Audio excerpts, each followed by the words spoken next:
Hello everyone, this is Tom Fox and I'd like to welcome you to episode 9 of This Week in FCPA for the week ending June 17, 2016. In this episode, Jay Rosen and I talk about some of the events this week, including the FCPA guilty plea by Roberto Rinson here in Houston. Take a look at the Biomat recidivism, which led to the extension of their DPA. We talk about the FCPA corporate investigation lists for the first quarter of this year, including really focusing on those companies in China. Jay tells us about his attendance at this year's Association of Certified Fraud Examiners conference in Las Vegas, which his daughter has monikered the Association of Certified Frog Examiners. Jay has some really interesting insights into how fraud examiners not only look at things, but the scope and breadth of the conference. I hope you enjoy this week's episode. This is Tom Fox. Thank you very much for listening. Hello, everyone. This is Tom Fox, and I'd like to welcome you to This Week in FCPA with my good friend and colleague, Jay Rosen. Jay, we have had 4 consecutive days of no rain at my house in Houston. Lake Fox has shrunk to the level that only the squirrels can now surf and water ski. So it's a really good time to be in Houston, enjoying the heat and humidity. How about it never rains in Southern California weather? Well, we're still keeping our streak of 102 days without rain. And I even went to a hotter place this week. I was in Las Vegas for the as my daughter Michaela said, the Association of Certified Frogs Examiners, and she wanted to know why I was hanging out with frogs examiners in Las Vegas. So it's the better to do frog dissections with, my dear. So, well, very cool. Well, I know you heard a lot of good stuff there, and so hopefully we can spend a fair amount of this week kind of getting a debrief and report from you, because I actually met a fellow yesterday at a compliance roundtable, the Red Flag Group Compliance Roundtable in Atlanta, who had been at the conference as well. So he had a lot of great things to say. He is a certified fraud examiner, so he came at it a little bit different angle. So it's going to be interesting to hear what Mr. Translations has to say. But Jay, I wanted to start off with a big announcement that came out of the Department of Justice yesterday affecting the Venezuelan national oil company Petev ASA. We had another bribery plea and of a Venezuelan here in Houston, actually. So a fellow named Roberto Enrique Rinson Fernandez, or Rincon, pleaded guilty to violating the FCPA, conspiracy to violate the FCPA, and making false statements on his tax returns. This is one more conviction that has come through a guilty plea. We've had now 6 individuals generally around Petev ASA. Unfortunately, I think Petev ASA was turned into a fairly corrupt organization under the Chavez regime, and there's going to be a lot more to come out from that. I know several U.S. companies are under FCPA investigations from their work with Petev ASA, and that is completely and apart from the current financial woes in Venezuela and in Petev ASA specifically. So we're going to keep an eye on that one. Since that one's here in Houston, we have a little bit of a local hook. So it's going to be interesting to see really how all of that plays out. And the other thing I would just mention for your consideration is if you think back to the DAP Partners case, that was an investment bank where several of the partners had paid bribes to a representative of the Venezuelan National Bank, Bandes, to receive bond work. Partners and employees of DAP Partners, and they all pled guilty. But the interesting thing from my perspective was that Venezuela actually extradited the Bandes official who had accepted the bribes. Now, this was during the Chavez administration, and it was when Hugo Chavez was alive. And if you think about the political rhetoric between our two countries at that time, it was certainly not friendly. And I was frankly stunned that the Venezuelan government would cooperate not only by extraditing someone to the United States to stand trial for money laundering, not FCPA, because they were the bribe receiver, but also cooperate with the U.S. government's investigation. And I think that, to me, that spoke that even Venezuela viewed it as damaging to their national economy to have corruption at the highest levels. So it's going to be interesting to see what the Venezuelan government's position is around Petev ASA. But interesting. And what I really want to maybe get to is, or rather the next thing I might suggest, is the Biomat case. Biomat is in the unenviable position of having their DPA extended. Twice. My last corporate position, I worked for a Norwegian company called Able. And in 2007, Able had the highest FCPA fine penalty in the history of the world ever, $27 million. Doesn't make the top 20 anymore. You don't call that an FCPA fine, do you, Tom? No, but that's when 27 million was real money. So, but anyway, the company had a lot of trouble with the deferred prosecution agreement meeting its terms and conditions. And at one point, there was a discussions around extension of the DPA with an additional fine. And so I have personal experience in that. And I know that that is not something you want. And if your DPA is extended, it really means a couple of things. One is that there is ongoing criminal activity in the form of violation of the FCPA. The second is that whatever your remediation efforts are, they are not up to snuff. And neither is very good in the government's eyes. So this is, you're under probation. If you violate the probation, you're going to get spanked. And Biomat has now been spanked, double spanked, and maybe even triple spanked.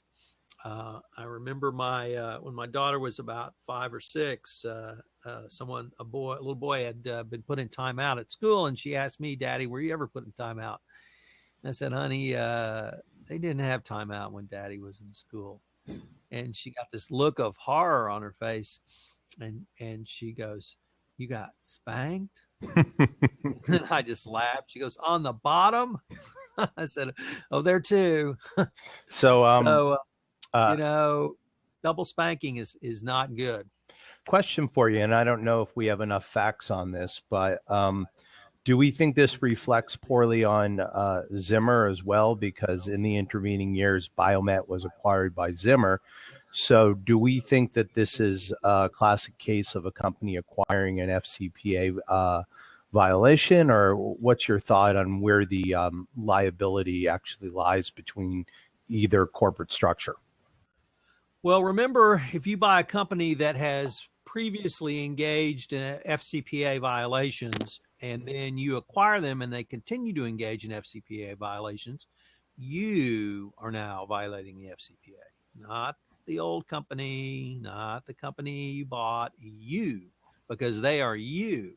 So if Zimmer allowed this conduct to continue, Zimmer is the one who violated the FCPA. At this point, it's not clear if it was prior to acquisition conduct or if it's continuing conduct.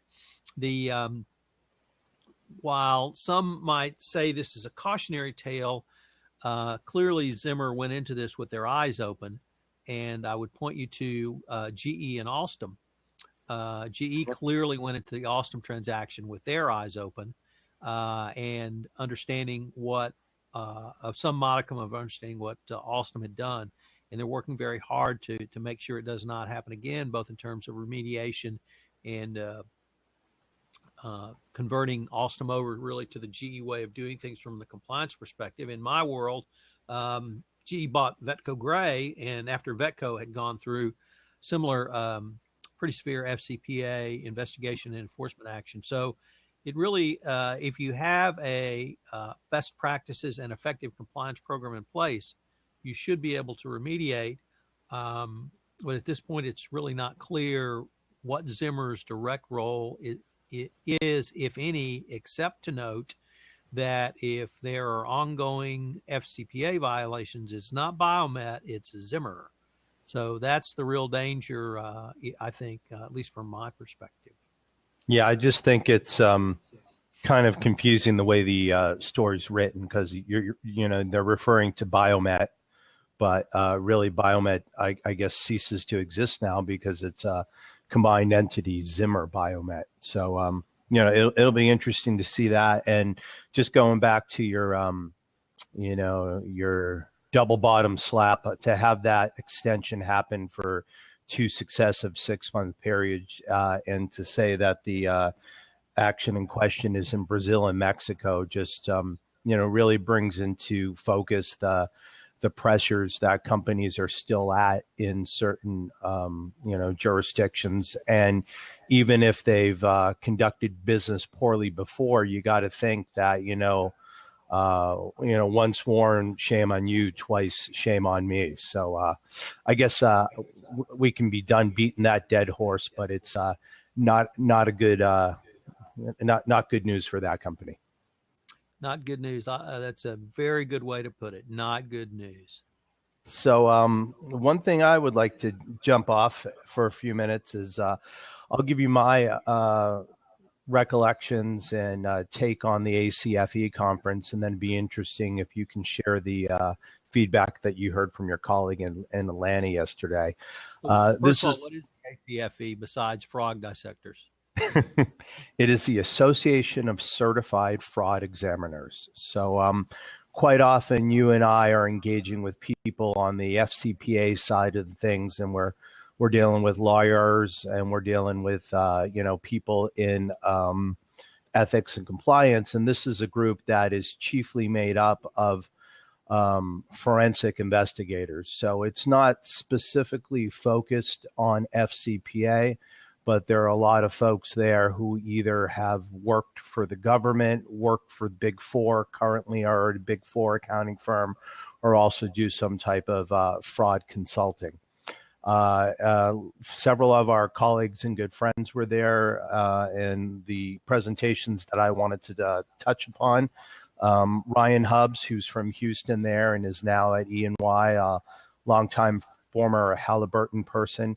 He had a fascinating presentation on shell companies, and this was really, kind of brought about by the Panama Papers. But he just really cautioned people, not only with your third parties who you're dealing with, but you really have to dig down deep and figure out who has beneficial ownership and who's doing what. So Ryan is a wonderful presenter, and it was a really engaging session, lots of questions, and I think a lot of people really left that session with a greater understanding of where the risk lies when you're dealing with foreign entities and really rooting out the ownership of a shell company. We should note that Ryan has really been on the forefront of this issue. He didn't pick it up under the Panama Papers. He has written as far back as 2014 on this. He has lectured extensively on the circuit about shell corporations. He's developed an entire protocol to do investigations of shell corporations, and he did this all on his own. And it's really a wonderful resource, wonderful stuff. He is happy to share and talk to you. And he's at EY in Houston. And I would suggest if you have that issue, you give him a shout. Great. So the second friend of the show I'd like to mention is Eric Feldman, who's with Associated Monitors. And Eric also used to work in the government, and now he put together a presentation called Lesson Learned from the Case Files of an Independent Compliance Monitor.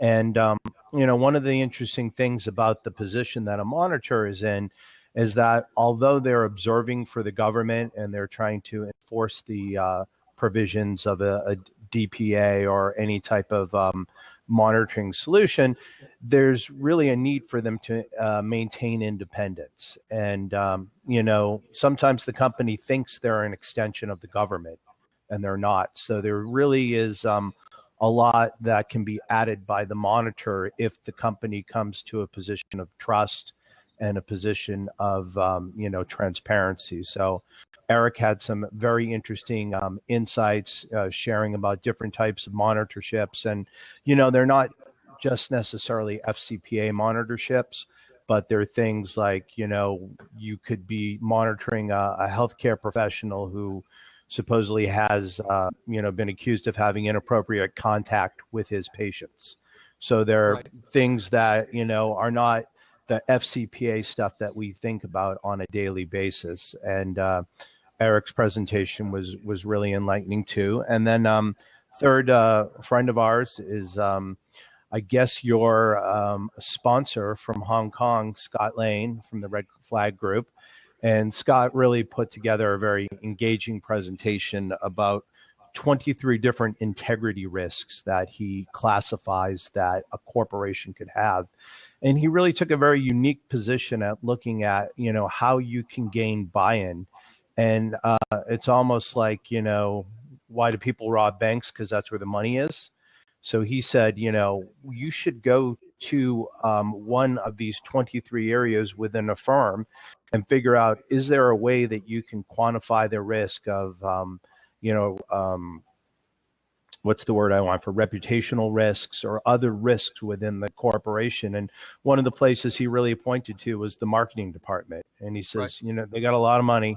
And if you can go in and quantify why something is a risk to them, you have a better shot of getting your program approved. So I just really thought it was a breath of fresh air. And the guy's incredible. He just went, everything, just kind of seemed to be off the top of his head. Very interesting slide deck. So I think when you look at the totality of those three different types of presentations, one about shell corporations, one about monitorships, and one about, finding a way to get corporations to buy into ethics and compliance.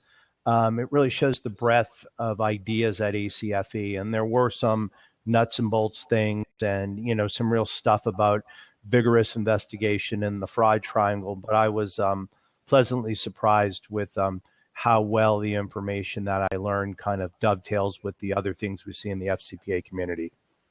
How many, could you estimate how many attended? It was overwhelming, over 3,000 people. Wow.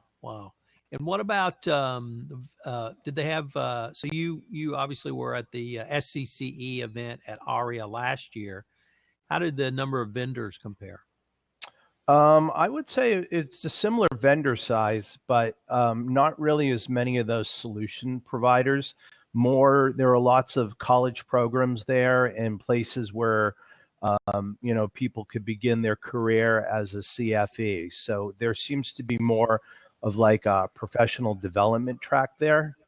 SCCE showed, ECI showed, but really the only large accounting firm that was there was EY, and I think that was maybe related to their sponsorship there. And, Red Flag was there, but not the traditional vendors that we see from the, the technology solution side, either people providing the ethics compliance training or the different kind of software solutions to get your training and your message out. Right. But what did you hear from your colleague in Atlanta?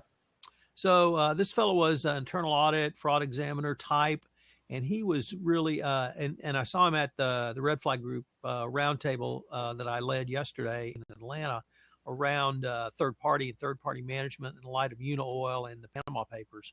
So I was focused on really, how do you manage a relationship if your due diligence is either inaccurate, the certification that a third party presents was essentially a self-certification, or you can't do the other any of the other 4 steps leading up to contract management. This fella was really interested in thinking about how to manage a relationship, but because I don't know if it's because he was an internal auditor, but he asked a lot of questions about documenting, and you know my thoughts on that. So, but he had a really good point that I don't think we talk about enough. Was at one point he raised his hand and said, "Are you saying that we need to retain files of third parties we didn't approve for whatever reason?" And I said, "Absolutely. So you need to show that this shows, one, you have a functioning and effective program. 2, as counterintuitive as it may sound, the government wants to see that you have rejected some third parties because it shows that you have put some thought into it. And then you should always document. They were always, he was very intrigued by the documentary steps that you would take so that, so if I, as a lawyer, for instance, or wearing my lawyer hat, I should say, I review a contract and it does or doesn't have, say it does have the appropriate compliance terms and conditions, I might just approve that contract, or I would approve it, or I might just send it back with an email notation approved. Well, that's really not sufficient now anymore, starting really with Sarbanes-Oxley. But certainly in the modern era of FCPA enforcement and moving forward into Dodd-Frank, you have to have evidence that you reviewed something and approved it. Now, that evidence can be as simple as your initials on the bottom of each page showing reviewed and approved. You can have a stamp, reviewed and approved by Tom Fox. If you're the compliance practitioner and you're only looking at the compliance terms and conditions, reviewed and approved by Jay Rosen. So, but it's important that you document that you have reviewed, considered, and approved. And it can be simple. It can be more, obviously, if it's a contract negotiation, you should retain those documents as well.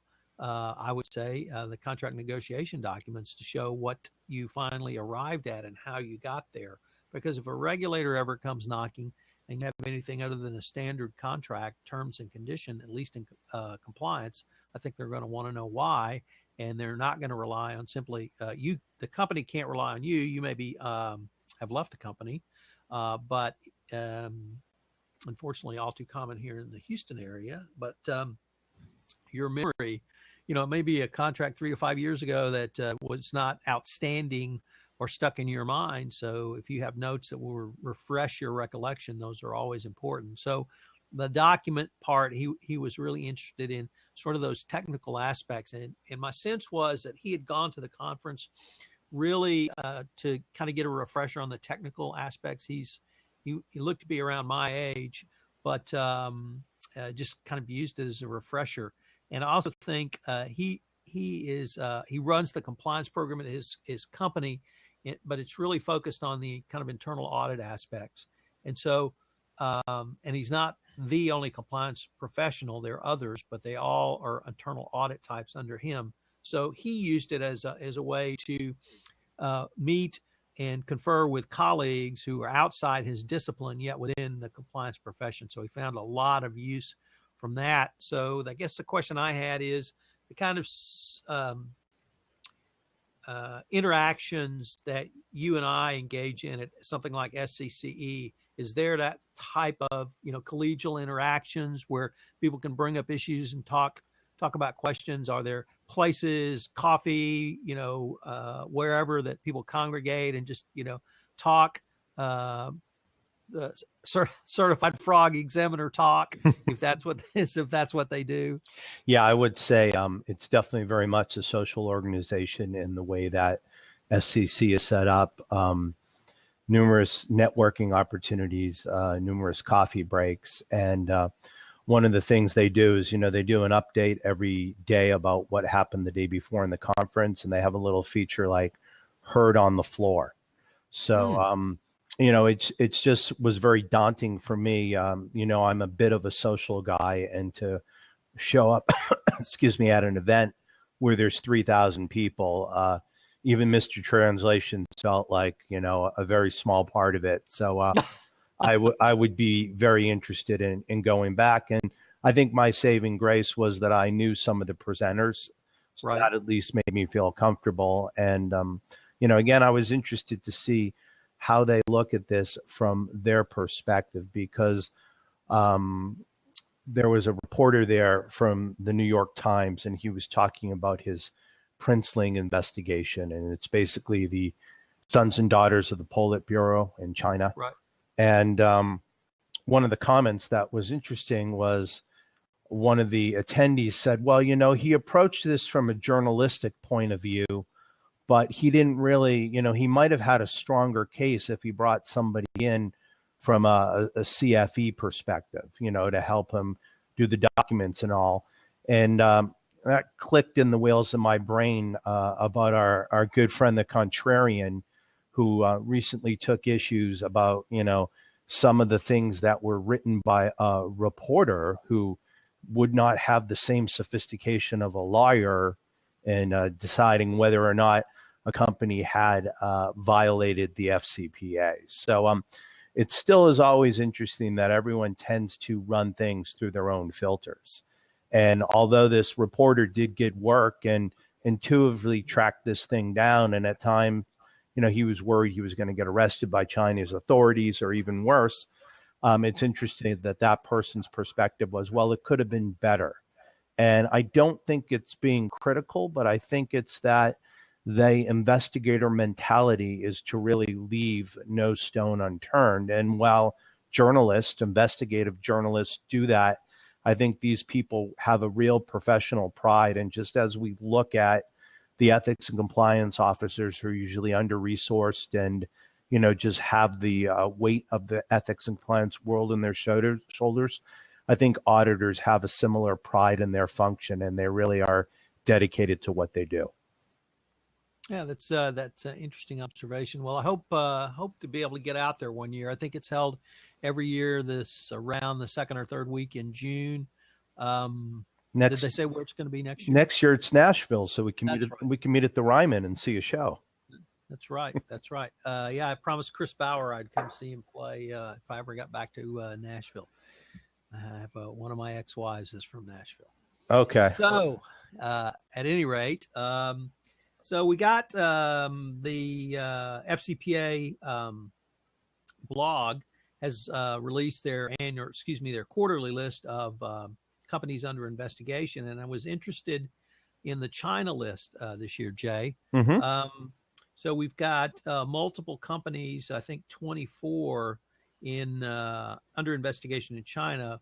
Some of those companies have been resolved. So, for instance, Nortec's on the list because this was as of March 31. But I note that GlaxoSmithKline is still on there. So GSK is still bopping around when their actions were resolved back in the summer of 2014 in China. But still, numerous American companies are coming to grief in China, and it's if you're doing business in China through a JV or some sort of subsidiary you bought, you really take a very close look at that from the FCPA perspective. And if you have, but that doesn't limit it to if you use an employee system as your sales force. Look at GSK and even going back to Eli Lilly. So you just need to be aware.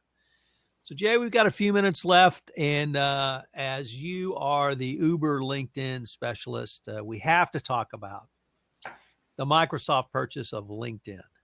And what does that mean? Am I looking at Microsoft 8? I'm going to get a little pop-up notice that you have now been converted to Microsoft 8. You have no choice. We're going to change everything, and we're not going to give you any instruction on how to use it. It's counterintuitive to everything we've ever done, and if you don't like it, well, too bad. We're Microsoft. Is that what we're looking at? I actually have the good fortune of having an industry analyst in my household, my wife, Rebecca. And Rebecca's take on this is very interesting, that she thinks that this is a full frontal assault on Salesforce. And if you look at the fact that whether or not Microsoft has had customer relation, what's the M for in CRM? Anyhow, whatever solutions, CRM solutions that Microsoft has had, by buying LinkedIn, it's more than a Trojan horse, but it gives you access to one of the largest talent pools from a hiring perspective. And also, if they can start to find a way to integrate correctly Microsoft with all the data and all the people who are on LinkedIn, it could really spell trouble for Salesforce. So that's the way she perceives the transaction and where the value lies. So it's interesting because many of the press reports say that it was really LinkedIn that kind of led this because of their dip in their stock price and their propensity to compensate employees with stock. All employees are compensated with stock, or were. I guess, or will be up till closing perhaps.